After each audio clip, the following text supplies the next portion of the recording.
Hi guys, welcome to ultimate channel. இன்றைக்கி நம்ம வீடியோவில் மனிதனுடைய மூளையை பற்றி பார்க்க போகிறோம். வாங்க வீடியோக்குள்ளே போகலாம்.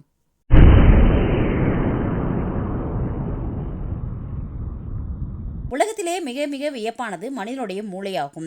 இந்த மனித மூளையானது மிகவும் அடர்த்தியான சிக்கலான ஒரு பொருள் அப்படின்னு கூட சொல்லலாம். இது எப்படி இருக்குன்னா, செல்களுடைய எண்ணிக்கையானது ட்ரில்லியம் அப்படின்னு சொல்கிறாங்க. அவற்றுடைய 100 மில்லியன், அதாவது 10,000 கோடி நியூட்ரான்கள் உள்ளன.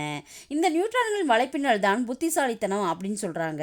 இது படைப்பு, உணர்ச்சி, ஞாபகம், தன்னுணர்வு ஆகியவையெல்லாம் இவற்றில் இருக்கும். மூளையானது முதுகு தண்டுவடத்திலிருந்து தான் முளைக்கிறது. இது 3 பாகங்களாக பிரிக்கப்படுகின்றது. அதாவது உள்மூளை, நடுமூளை, பின்மூளை அப்படின்னு பிரிக்கிறாங்க. முன்மூளையில மூக்கு, கண் இவற்றினுடைய முடிவுகள் இருக்கும். உடம்பில் உள்ள சிறு மூளை தான் நம் உடலுடைய அசைவையும் உணர்ச்சிகளையும் வளர்ச்சியையும் கட்டுப்படுத்துகிறது. மூளை ரொம்ப பசி உள்ளது அப்படின்னு சொல்றாங்க. பசினா என்னன்னா உயிர் வழி பசி. மூளைக்கு ஒரு நிமிடத்திற்கு 800 மில்லி குருதி தேவைப்படுகிறது. மூளை உடைப்பினுடைய எடையில் 50 1 பங்கே இருந்தாலும் அது குருதி, உயிர்வழி ஆகியவற்றின் மொத்த தேவையில் 5 1 பாகத்தை அபகரித்துக் கொள்கிறது. மூளைக்கு அத்தனை ஆற்றல் தேவைதான். தனக்கான ஆற்றலை சேகரித்து வைக்க அதற்கு இடமும் கிடையாது.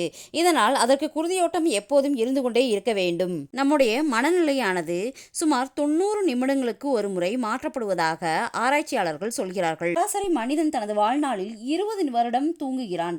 3 லட்சம் கனவுகள் காண்கின்றான். இது எப்படியாக இருந்தாலும் கற்பது என்பது நம் மூளையின் மாறுதல்களை ஏற்படுத்துகிறது என்பது பரிசோதனை மூலம் கண்டறிந்த உண்மை. நாம் கற்க கற்க நம் நியூட்ரான்களுடைய இணைப்பு சிக்கல்கள் அதிகமாகிக் கொண்டே வருகின்றன. மூளையின் எடை கொஞ்சம் கூடுகிறது. அதில் உள்ள புரோட்டீன் அளவு அதிகரிக்கிறது.